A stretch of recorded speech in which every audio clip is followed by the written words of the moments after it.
We're going to have a little bit of revisionist history on today's show. We're going to go back, look at our 10 thoughts, as well as some of our bold predictions heading into the season, and kind of get to the crux of what went wrong for Syracuse. Why did some of the optimistic things not work? And why did some of the pessimistic things maybe surprise? We're going to get into what we were right about, what we were wrong about, all that and more coming up next on the Locked On Syracuse podcast.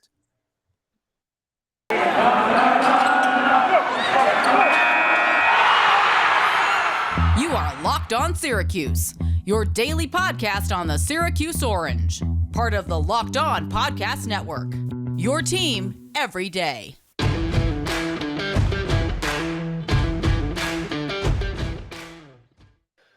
What's up and welcome in. It is your Thursday Locked On Syracuse podcast, free and available wherever you get your podcast. That is on YouTube, that is on Spotify, that is on Apple Podcasts. So be sure to subscribe on all those. Watch the show on YouTube. Follow us on Twitter at LO_Syracuse. And we thank you for making us your first listen every single day. Only place to get daily Syracuse podcasts. All right, Tim. So we're going to go through a lot of stuff that we were right about, a lot of stuff that we were wrong about. I'm sure we might be in one bucket more than the other. But when we look back at this Syracuse season, I think going back and looking at some of the preseason predictions and even some of the stuff, not just that we said, but that was out there within the ether as well of what this Syracuse team might look like. It's always good. And I think when you dive into that stuff, you can kind of get a handle on where things went wrong. Or if Syracuse was maybe overachieving this season, where things went right. And I think there's certainly things that have went right this season, even though it's not the year that Syracuse would have wanted, but there are certainly some surprises that we can get into. And I think the best way to do this for us is to go back and look through our 10 Thoughts series that we do every single year to preview Syracuse basketball and Syracuse football.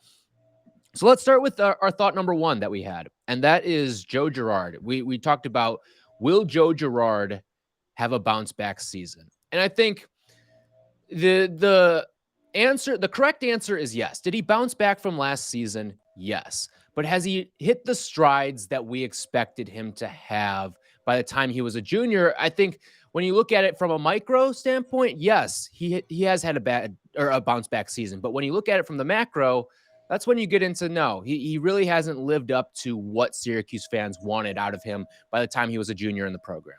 He hasn't taken a leap, right? And that is something that we called for even at the end of his freshman season going into his sophomore year. We had the question, all right, can Joe Girard take a sophomore leap? And it didn't come then.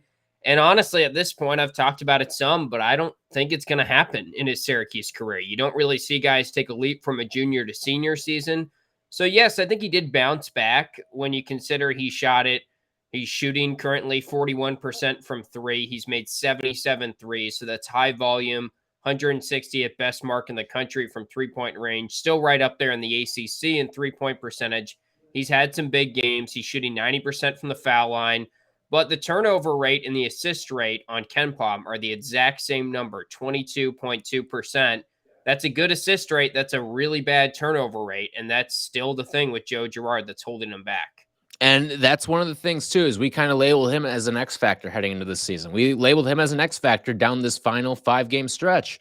And he's had a couple games where he's been nice this season, but it's, again, the Joe Girard roller coaster. You don't know what you're going to get. Is it going to loop-de-loop? Is it going to go backwards on Sundays? Like that, to me, is the ultimate thing with Joe Girard is consistency. And to pull a Dino Babers phrase, can you be consistently good and not occasionally great? And let's be honest, if we got a consistently good Joe Girard season, we're looking at a totally different season. We're looking at a team that at least is on the bubble at this point if he has consistent performances throughout. But he has some of these flash performances. And quite frankly, you look at some of these big-time performances that he has, and you look back through the game log, and it's like, well, how much does that contribute to winning per se? Like, you need these performances against the Dukes, the Carolinas, and the Notre Dames of the bunch. You don't need them necessarily against the BCs or the Louisvilles or the NC States. You need these big performances in big games, and he just hasn't delivered those.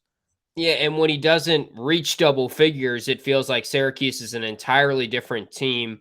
You think about the Virginia game at home. He had 3 points. He was basically 1 for 5 in that game, just a non-factor against Kihei Clark. They lost that game. You think about Pittsburgh on the road when Symir Torrance was out. You thought that might be a good thing for him. He goes 1 for 6 from 3. He goes 1 for 9 total. He scores 3 points, and he was a non-factor in the entire game. Notre Dame recently, 2 points. Syracuse loses. VCU early in the season, 6 points. Syracuse loses. It's been pretty easy at times to predict that the tough games are coming, because once there is a capable pressure defender on the other end, they're able to get into him and bother him a little bit. And that's what scares me when we talk about him as maybe the guy next year, which I'm not saying that's going to end up being the case, but right now he's on a short list of guys that could be the leading scorer next year. And it's not Buddy Boeheim's team next year. So how consistent can Joe Girard be in the future now? I'm really worried. I don't think he gets much better than he was this season, which is a fine player, but it's never going to match what the fan base thought of him. Can't be your number one. Can't be your number one. And I don't think the expectation necessarily for him coming into the program was to be a number one, but that wasn't your expectation for Buddy Boeheim either coming into the season. And I think Buddy has shown he can be a fine number one, but you would have wanted Joe Girard to be a strong 2. And you haven't gotten that out of Joe Girard so far throughout his career. Let's dive into the next one here. And I think this next one might actually be where things went the most wrong because of the jumble that we're going to get into. And we ranked our most impactful newcomers. And I don't know if you still have your list, but I dug up mine out of the notes archive. I don't think I have it, but I can guess what it is, I think, maybe. You probably, and it probably isn't that far off from what mine is either, I would imagine. And we threw Frank into this equation because his freshman year, really in the eyes of most, should not count either because of the COVID stuff that happened. So he was a newcomer for all intents and purposes. Here's how I ranked him. I had Benny, Cole, Jimmy, Frank, Samir. And I think if we had to go back and re-rank them now, it would go Cole, Jimmy, Samir, Frank, Benny. Yeah, I guess. Frank, it really was looking like he was going to vault into that number 2 or number 3 category, and it's tough with Symir hurt right now, but I think Symir has progressed as the season has gone along. You want to talk about someone who's improved? I think the easy answer to that, who's improved the most on this team this season, is Jesse. I think there's no ifs, ands, or buts about that. But the guy who's number 2 on that list, probably Samir. Yeah, I would agree. I think what's interesting when you revisit that is certainly Benny, the way we talked about him, and that was another one of our 10 thoughts, just expectations for Benny Williams. I went back and listened to some of that, and we kind of said that he was going to be up and down this year, but we thought there was going to be pop games. And I believe you said something like it'd be a Malachi-esque type of freshman season, because that's what the ranking kind of led us to believe. And the other thing I brought up listening back to that is that he has to play some because he does so many things that the rest of the team sorely needs: athleticism, making plays for others, vision, like just helping out on defense and stuff like that. And it just didn't really come to pass because pretty early into the season, you could tell his jumper was way behind where I was led to believe or where I thought it was. And Jim Boeheim had a quote in the beginning of the season that I brought up time and time again on Benny, where he said something like, if you can't make a jump shot and you're playing the forward position, it's tough to make an impact on the game. And once he said that, it really registered with me. And I sort of backpedaled my Benny takes and said, we might have a real problem here. Midway through the season, he started around a corner, and then it just never really panned out from there. He had that big Duke game recently, but that's the newcomer that if Benny was different, it would be a different season, but you can't really fault Benny too much for that. It's just we probably put too much pressure on him out of the gate. Yeah, and quite frankly, it's tough to impact the game or at least be the most impactful newcomer when you had the minutes that he had. And I'm not saying that he deserved more minutes by any stretch. I think there were a couple games here and there where he probably deserved more, and there were probably a couple games where he probably deserved less too. But I look at it too from a minute standpoint. I mean, Cole and Jimmy have played, it feels like damn near every minute of every single game this entire season. So they're obviously the 1 and 2 there. And I think when you look at Cole, he's had his moments where, like, maybe not to the volume that Cole has had from a point standpoint. Like, obviously he had the big day, 36 against UNC, maybe not to the volume standpoint, but I thought the trajectory in terms of, like, if you were to draw the line graph, it would look for Benny, it would look a little more similar to Cole, where, yeah, there were some really good performances, then some bad performances, and the line graph would look the same. Maybe not the volumes and the counting statistics would look the same, but the graph itself would. And there just haven't been enough highs with Benny for him to obviously A, be the most impactful newcomer, and B, to meet any sort of expectations that people may have had for him. Yeah, and I think what this is proving is there's really not a true, like, that guy went and grabbed the most impactful newcomer award, if there is such a thing. And you needed at least one or two of those guys to blossom into really legit scoring valuable pieces on this roster. If you're going to be an NCAA tournament team, Cole Swider's shown flashes. Jimmy Boeheim's interesting because in a way he's exceeded expectations, but another 10 thought we had is, what is Jimmy Boeheim's role going to be at the start of the season? A lot of my conversation, at least from what I remember, was he could be kind of that Marek type of guy and be a facilitator, beat the press, be your inbounds passer, that type of stuff. I think we've realized that he's not as much Marek as I would have guessed, but he's probably a better scorer than I would have guessed. So there's a give and a take there. We'll get to your Jimmy conversation as well. And then also there's some stuff in here that we got into ranking some of Syracuse's zone defenders. Also, Benny Williams, you brought up the expectations that we set for him, as well as some of the expectations for the big men. So that's all to come in just a second. But first, we are less than 2 weeks away now from getting those brackets ready. And that means you need to get with runyourpool.com. Are you just going for the usual to run your brackets, or are you looking for the best? We've done our homework, and that's why we're running our brackets with runyourpool.com. Along with standard brackets, Run Your Pool offers game types like Survivor or Pick X, both really fun in their own ways, and they have options to edit scoring. They offer more intel to make your picks as well, and you're not going to find any of that stuff on the other sites that you may have used in the past. Whether it's ESPN or CBS, you have to use runyourpool.com. If you've got a business, Run Your Pool can help take some of the madness magic and play alongside your employees, or even gain customers as well. Plus, they offer full white glove support, as well as custom branding and one of the easiest 3-minute setups you'll find. Clearly, we believe Run Your Pool because, like I said, we're running our brackets there ourselves, and there's no truer test than that. If you want to play against us for a shot at a cash prize, join us at runyourpool.com/lockedon. And while you're there, create your own pool for your friends and family and enter the code Pure Madness at checkout for $10 off of your custom pool. All the rules and details will be available there. That's runyourpool.com/lockedon for your chance to win a cash prize. We look forward to seeing and beating you there. So looking at, let's start with Jimmy Boeheim, because you brought his name up here, and what the expectations are for his role. I think we were in agreement there. We thought it was going to be a Marek sort of carryover. And I guess the glaring difference between Jimmy and Marek is defense. Marek was a fantastic defender and could play a number of roles defensively for this team. Jimmy just couldn't do any of that. Whether it was the 4, we saw them try Jimmy at the 5 for some smaller lineups at times. That was a disaster. I would say offensively, Jimmy was a better scorer, wasn't quite the facilitator that Marek was. They were just different players, and that was probably a miscalculation, really, for everyone from the beginning of the season. Yeah, and again, I think if you were to ask me straight up, has Jimmy Boeheim exceeded or underwhelmed? If I had to pick one of those in terms of expectations, he's probably exceeded, but it just hasn't really been. I mean, Marek was such a fan favorite. He's maybe blossomed into in a list of a lot of guys that are probably hated by the fan base. He's right up he's there a punching this year. bag. Like, yeah, it's tough. I mean, he's shooting 62% from the foul line. That's not that good. And honestly, I feel like he's sort of due for some regression from the 3-point line. I know he missed a couple in the last game. He was hovering around 40% throughout most of the year. He's dropped down to 36% from 3. To me, he's more of a 33, 34% shooter. Like, I don't see him continuing to rise 3-point shooting wise the rest of the year. So he's actually maybe exceeded expectations. Jim Boeheim has said as much offensively, but the defense is where, when you get into talking about this year's team, that's what it comes down to. They were projected 83 KenPom D, and I'll pull it up because I haven't looked recently, but they're now 223 KenPom defense right now. Like, that's just not going to get it done.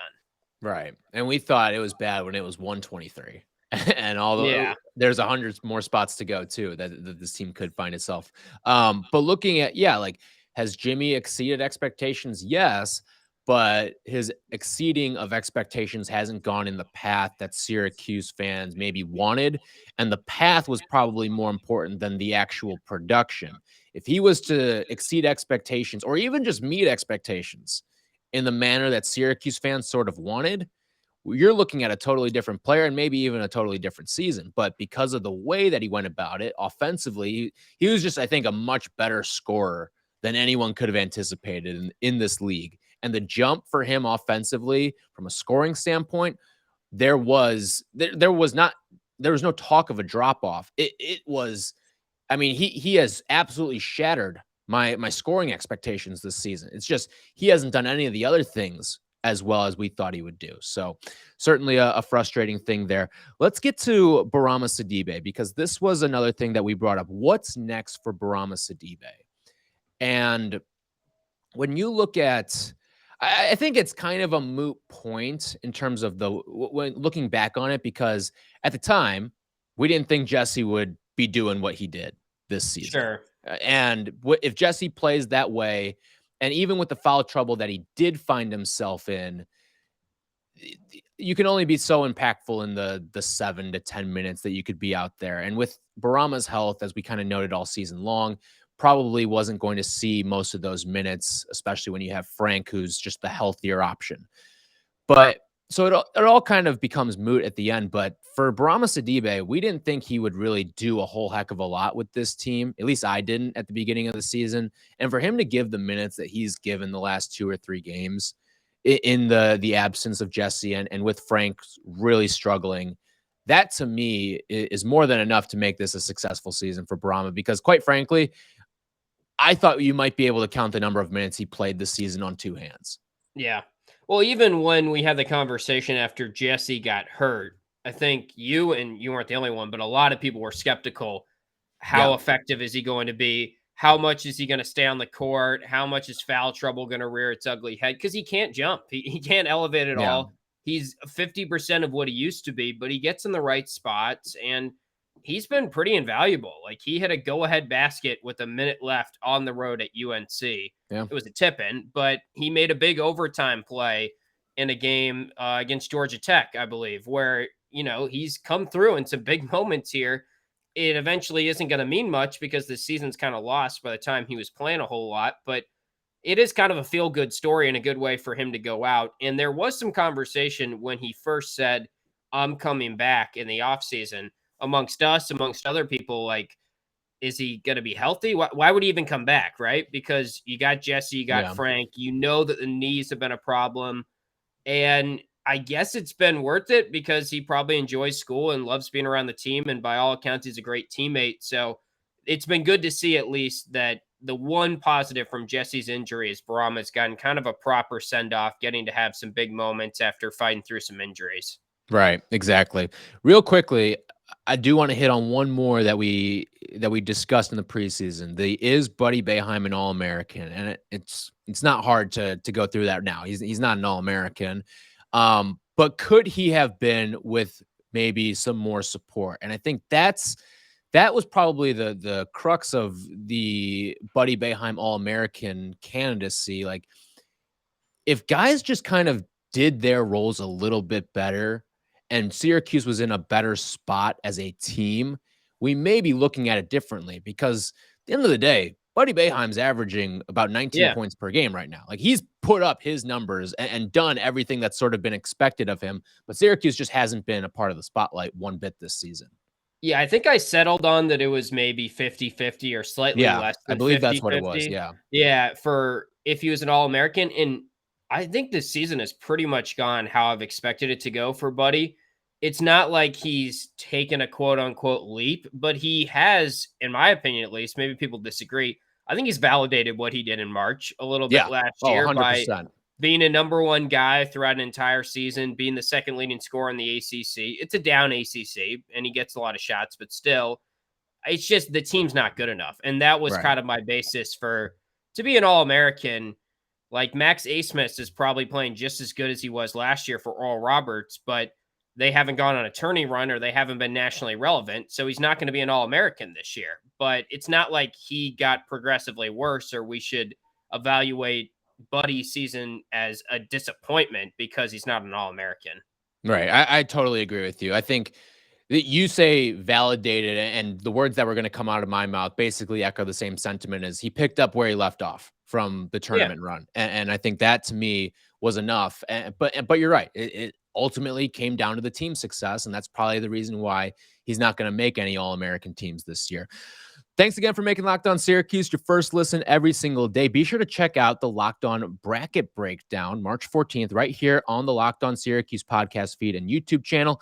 College basketball experts Chris Gordy, Andy Patton, and betting expert Lee Sterling give you in-depth breakdowns on every matchup, so be sure to check that out. Also, football may be over, but basketball is in full steam for both pro and college hoops. From all the latest odds, totals, and player performance props to where the next fired coach is going to land, BetOnline.net is the number one spot for all of your sports betting needs. BetOnline remains the best spot for all of your sports scores, podcasts, and news this season. And it's not just basketball. BetOnline.net is your source for hockey, boxing, and UFC odds as well. So head on over to the website or use your phone today to learn more about the trends and action. BetOnline, where the game starts. A couple more that we'll hit on here. Here's an interesting one, looking back on it, because we gave our thoughts on this historic non-conference stretch that Syracuse was about to embark on. And I think everything we sort of laid out then kind of holds true now. It was just too much. And I think you look back at especially with a group of newcomers too. We discussed that, I remember, and how that might be a little bit more difficult. But you look back at some of the losses.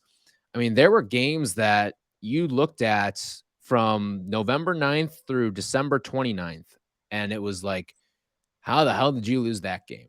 And there were games too. They flipped a couple of results. Don't get me wrong, but you flip more for the worse than for the better. When you look at Colgate, when you look at VCU, when you look at Georgetown, like those were games that you thought were layups to be victories. Maybe VCU not as much as the other two, but you thought that these would be games that would lead you to some sort of non-conference success.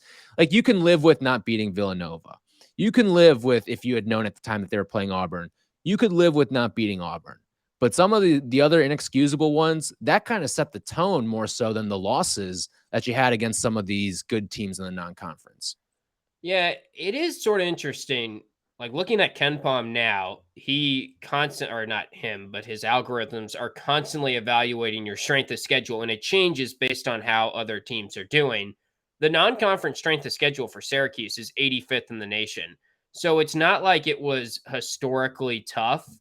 They were 188 last year. The year before that, as I look through here, they were 224. So it got tougher this year for sure. I feel like it was maybe even a little easier than we thought looking back on it because Georgetown's become such a bad team, 185 on KenPom currently. Florida State, I grouped that in there, even though KenPom's not evaluating it, was just an easier game than we thought initially.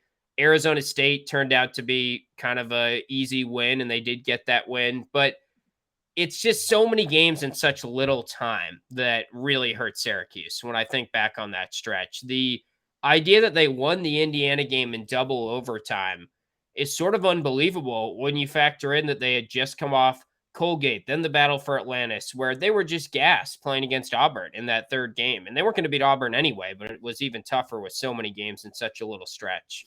I will say this. The one thing when you bring up the non-conference strength of schedule and how it's always evolving, I think it needs a little bit of context to it. Like 85th is actually pretty strong of a schedule that you're facing because you got to remember the teams that are ahead of you. It's a lot of these teams that go and do the pay for slay. Like I just ran a quick little check on it. Syracuse has the 13th toughest of power conference teams. So you're in the upper 20% there. So that's pretty good.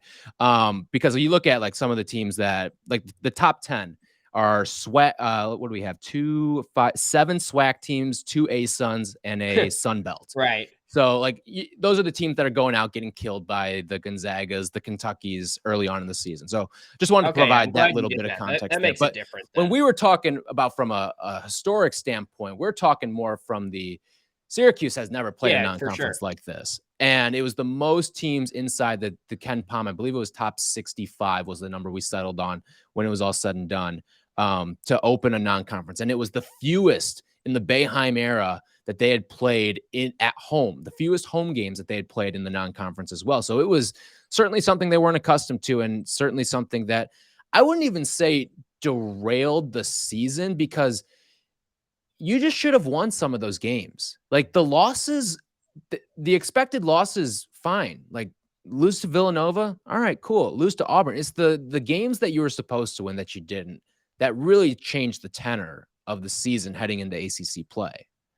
Yeah, it was interesting to me that at the time, I always viewed this team pretty similar to that NIT team with Andrew White, where you're incorporating a lot of new pieces. Maybe they would start out struggling the non-con because of that. But we always talked about how that team clicked. Now, Syracuse was starting to click, and then Jesse Edwards got hurt. So you could use that as an excuse.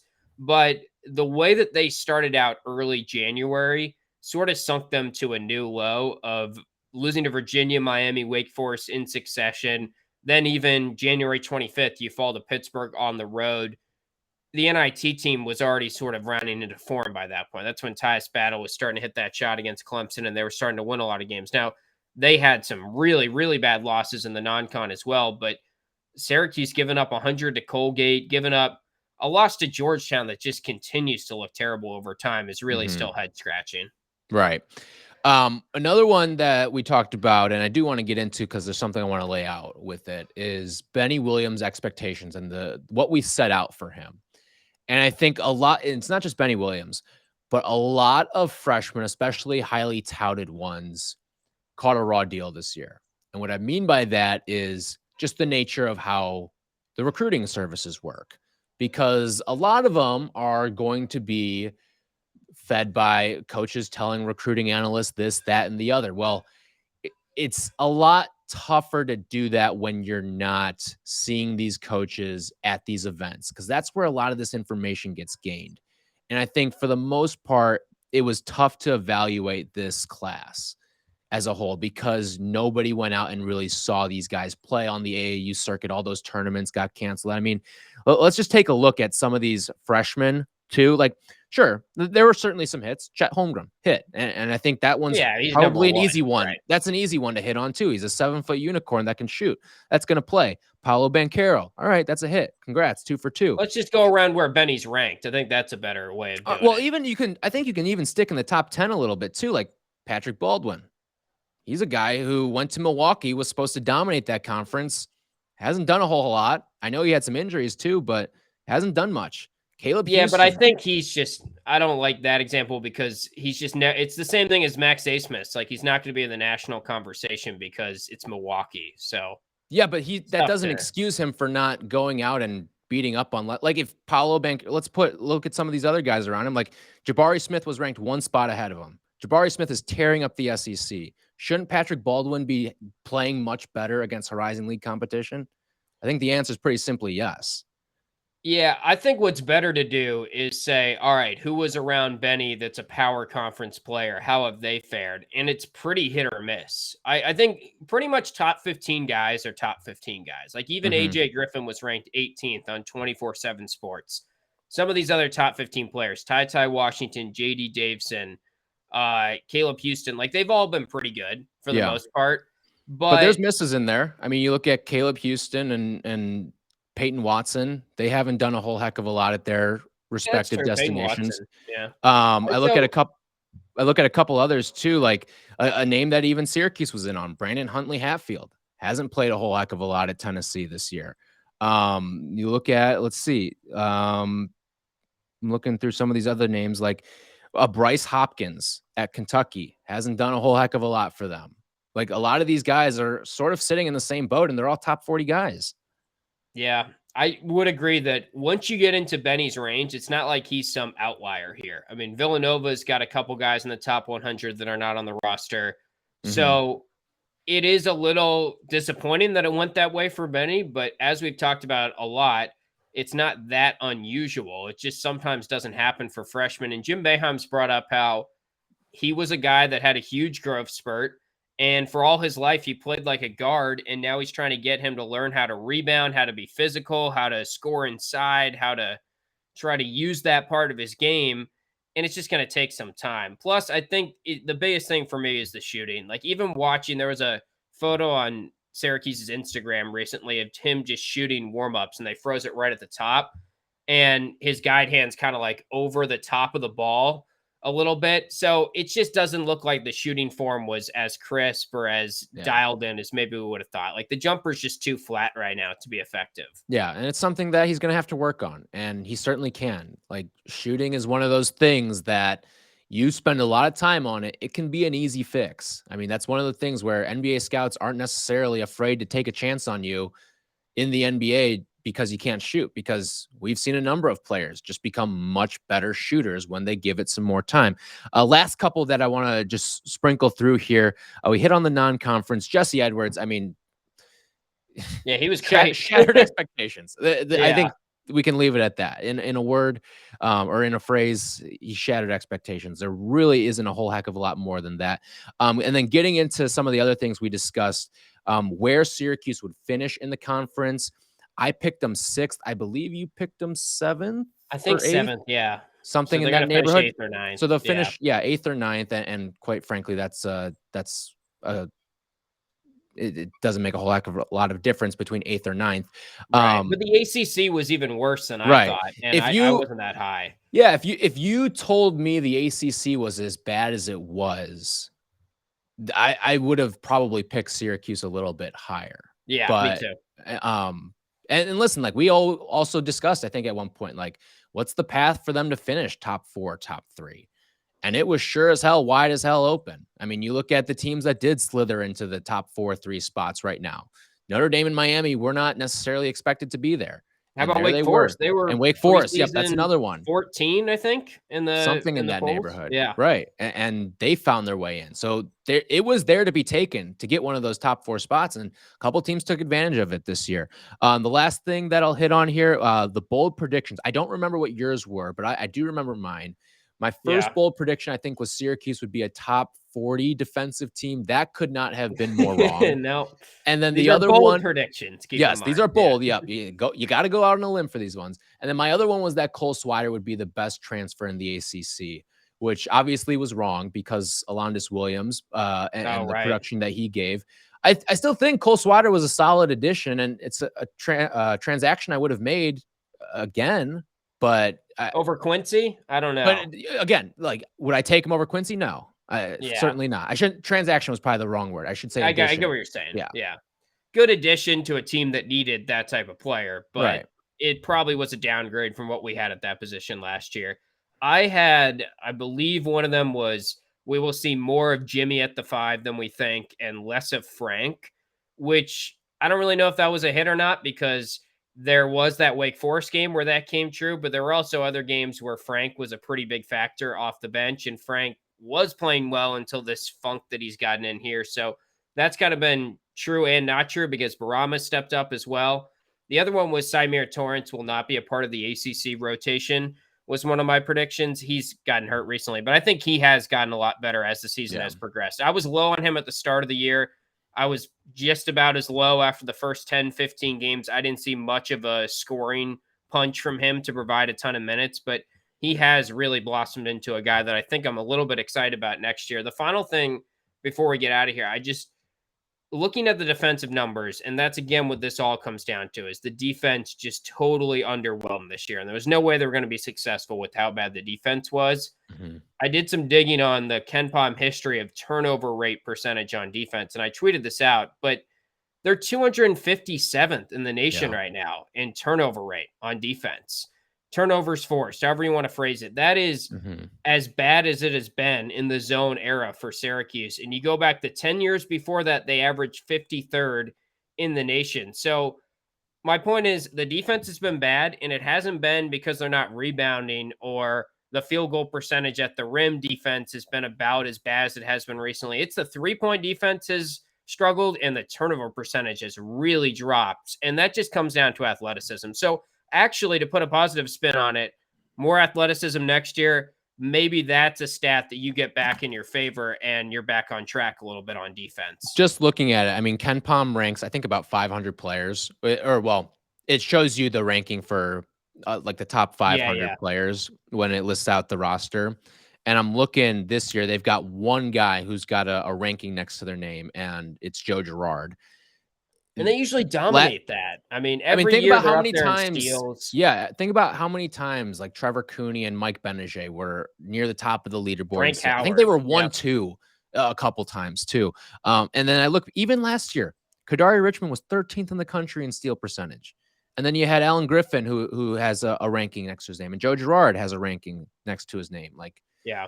what? And actually, if you look at it, when that turnover number is good, Syracuse is usually good overall. It's a pretty good correlation. When they're bad, that number's bad. They're usually bad. There's been years before they went strictly to zone, before that Lemoyne loss, where they had that little bit of an NIT stretch and kind of Devo's years in the 06 to 09 time period. And they really struggled in that category. And I think going to zone has helped them. But that's something that Archie Miller and Sean Miller do a podcast now on the Field of 68. They talked about it early in the year. They said it's obvious the difference in Syracuse. They're just not getting turnovers. The rebounds have always been down when you play the zone, but the turnovers usually help you. And they just haven't had turnovers and athletes leading into transition this year as much as normal. I'm looking back at the Final Four run from 2016. You want to take a guess how many players ranked inside the top 500? Definitely Benajay, definitely Cooney. And this isn't steals or turnover This isn't rate. steal percentage. Yep. Yeah. Steal percentage.